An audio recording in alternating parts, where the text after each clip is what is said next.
Hey guys, Joshua Peterson, Peterson Electric. I'll try to talk loud. It's really windy today. We're at this second part of this video. I did one, I don't know when it's going to land, a couple months ago on the underground. Well, we came out today to do the service change, and I'll do another video on that. But we were pushing through the wire today, and all of a sudden it stopped. But what gave me a clue was this. When I got to both sides of the box,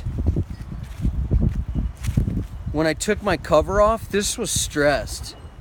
And I knew something got pulled or stressed out, because the other one I did from there to the hot tub that you see the two light bulbs lit, nothing was wrong there. But this one from here, and the conduit went all the way to that side, both of these were completely stressed. In fact, if I hadn't tied them off, they would have pulled through. When I finally dug out the problem, look, somebody tied a knot where they broke it. So that tells me somebody knew what they were doing. The other side of the fact is that I never use these pieces of shit big box store. Hopefully you guys heard that, you big box people. These are garbage. And I didn't even use that because I only use my bell ends. A bell end is a bell end. It's designed to hold. So anyways, somebody came in here and used different glue. I don't use that purple glue, which is the wet glue or whatever. I use my clear. So, and then somebody got in here and did 3 splices, but look at that. It all was coming apart. And then when I pulled my fish tape out, I had water coming out of it. And when I shoved it through, I could only get to right here.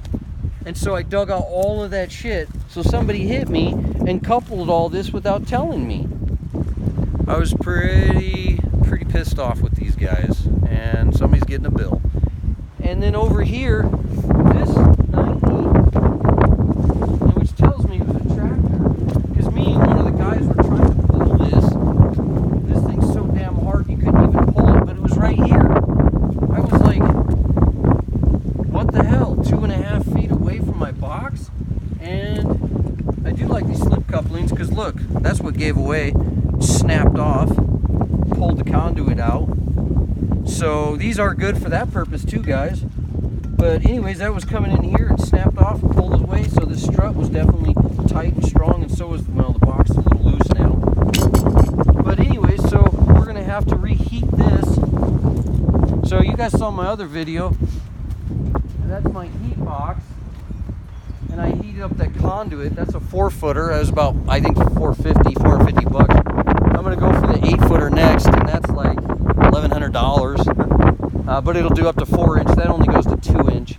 And then I had to use my shop vac to suck out the water, because that conduit in, that towards the end of the pipe, because it's sloped so low in here, because I'm the one that installed it and remembered it, it was full of water. That shop vac had an inch of water all the way through from all of this conduit.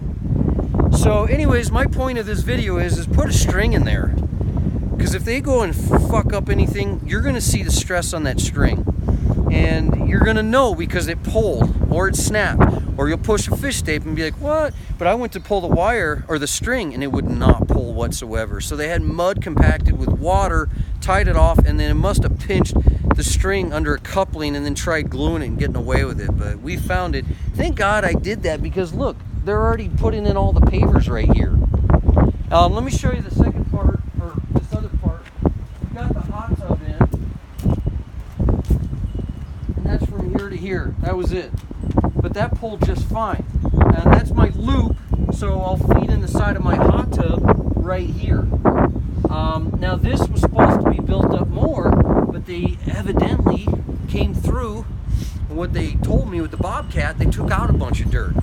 In fact, they were supposed to bring more dirt, and that was supposed to be almost 2 foot deep over there, and now I'm like 12 inches, which is bare minimum to 300.5 on a 120 volt circuit, GFCI protected at 20 amp. You can be 12 inches to the top of the conduit. So thank God I'll get away with that. And a lot of that's going to have flagstone, but some of it's grass and it won't. So we don't want an irrigation guy punching anything with his machine or somebody digging. But anyways, so these are just my light bulbs I was testing out. This is where it's going to be his low voltage transformer plugging into here. And then right under here you can see my GFCI protection and my 2-pole circuits. And I did pull circuit 1 to here, and circuit 2 will go all the way through.